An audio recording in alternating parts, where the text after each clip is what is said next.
환상의 서막, 평범한 인간 에녹이 하늘의 눈을 뜨게 된 계기와 소명.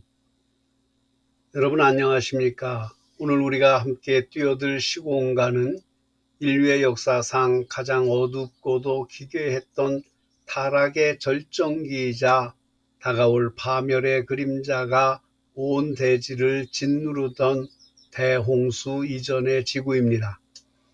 그 시대는 우리가 상상하는 원시적인 풍경이 아니었습니다.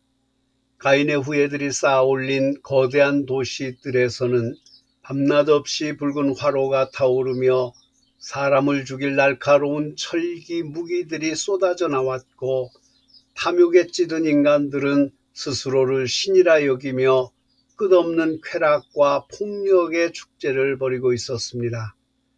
심지어 하늘에서 내려온 타락한 전사들, 이른바 주시자들과 인간 사이에서 태어난 기골이 장대한 거인족 네피림들이 온 세상을 짓밟으며 피비린내 나는 공포정치를 휘두르던 때였습니다. 세상은 그야말로 창조주의 숨결을 철저히 지워버린 거대하고 끔찍한 지옥의 축소판이 되어가고 있었죠.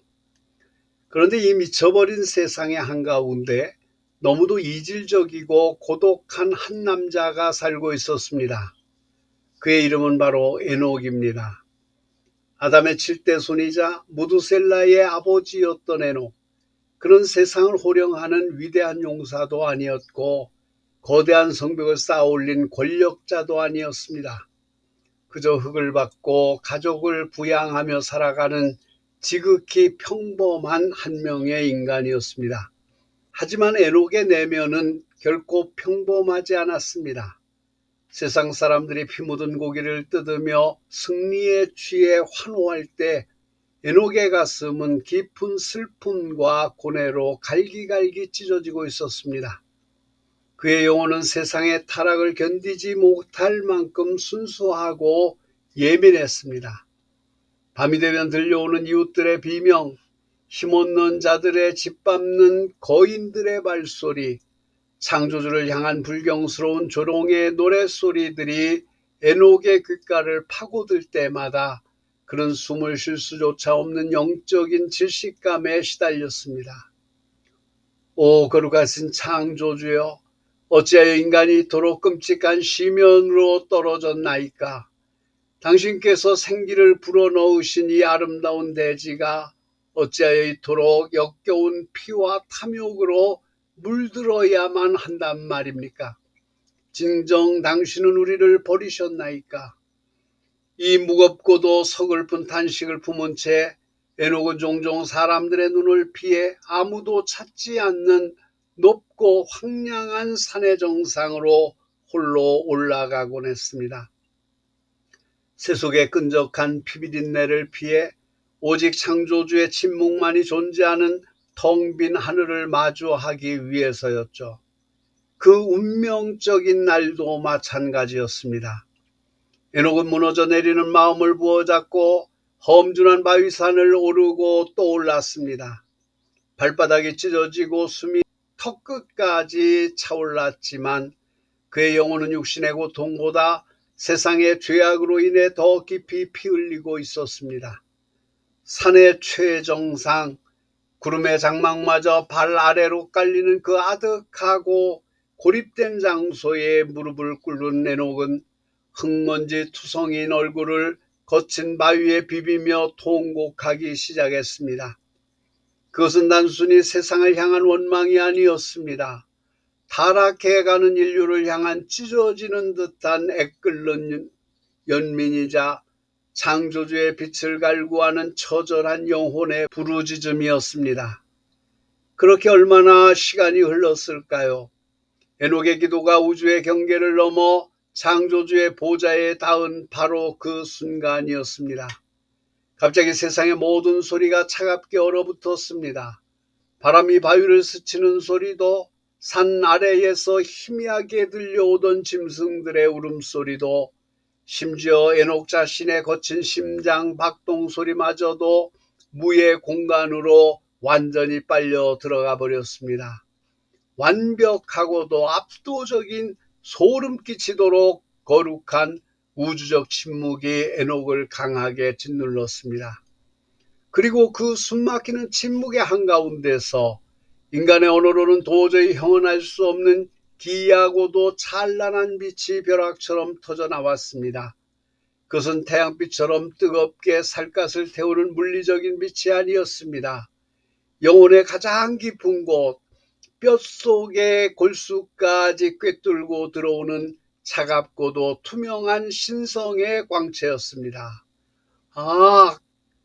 에녹은 두 손으로 얼굴을 감싸주며 비명을 질렀습니다. 인간의 연약한 육신으로는 감히 마주할 수 없는 영광의 무게가 그를 내리눌렀기 때문입니다. 그의 물리적인 두 눈은 쏟아지는 압도적인 빛의 폭포 속으로 일시적으로 멀어버렸습니다. 그러나 물리적인 시력이 차단된 바로 그 찰나의 틈을 타고 에녹의 미간 깊은 곳에서 한 번도 경험하지 못했던 기이한 파열음이 울렸습니다.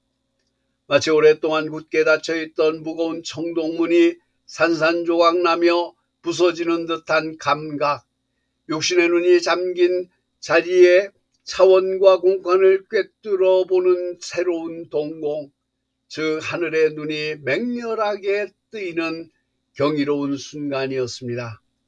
하늘의 눈이 열리자 에녹의 시야에는 그가 평생 딛고 살았던 흙바닥의 지구가 사라지고 차원을 초월한 웅장한 영적 세계가 눈앞에 적나라하게 펼쳐졌습니다. 수정처럼 투명하게 불타오르는 하늘의 바다, 그 위로 거대한 날개를 펄럭이며 우레와 같은 소리로 창조주를 찬양하는 수만 명의 불꽃 천사들, 그리고 무수한 별들의 운행을 통제하는 기하학적인 빛의 수레바퀴들이 끔찍하도록 아름다운 자태를 드러냈습니다.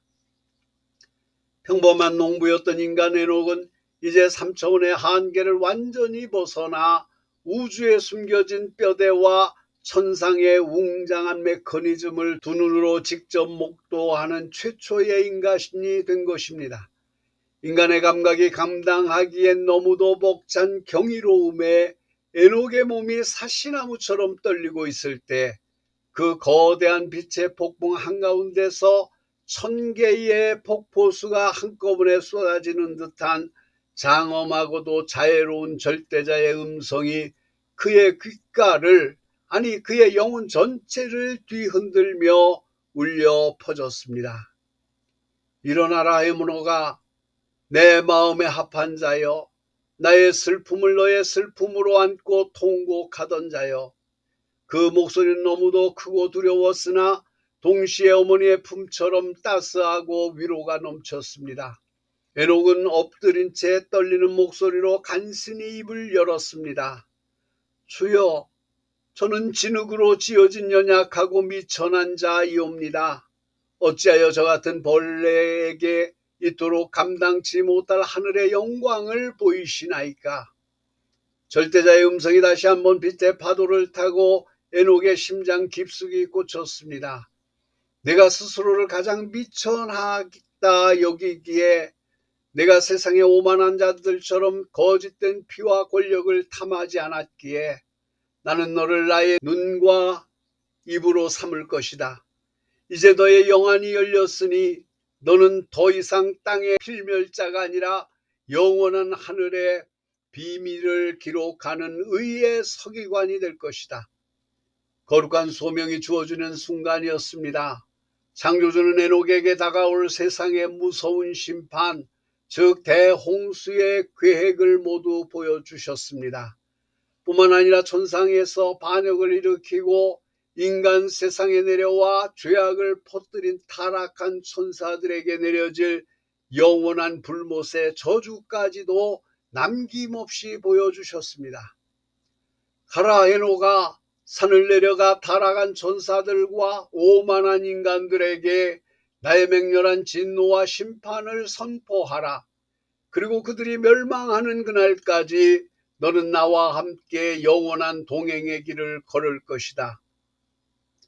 빛이 잦아들고 영광의 환영이 서서히 걷히며 에녹의 물리적인 시야가 다시 돌아왔습니다. 산 정상에는 여전히 차가운 바람만이 불고 있었고 겉보기에는 아무것도 변한 것이 없는 듯 했습니다. 하지만 에녹은 더 이상 조금 전 산을 오르던 평범한 나약한 인간이 아니었습니다. 그의 등 뒤로는 눈에 보이지 않는 거대한 천사들의 군세가 도열해 있었고 그의 두 눈동자에는 우주의 끝을 꿰뚫어보는 서늘하고도 신비로운 하늘의 빛이 푸르게 일렁이고 있었습니다. 산에서 내려가는 에녹의 발걸음은 깃털처럼 가벼우면서도 동시에 세상을 심판할 듯 묵직하고 단호했습니다. 피해 폭력으로 얼룩진 거인족의 세상 한가운데로 하늘의 눈을 뜬 최초의 선지자가 가장 두렵고도 위대한 경고의 나팔을 불기 위해 뚜벅뚜벅 걸어 들어가고 있었습니다.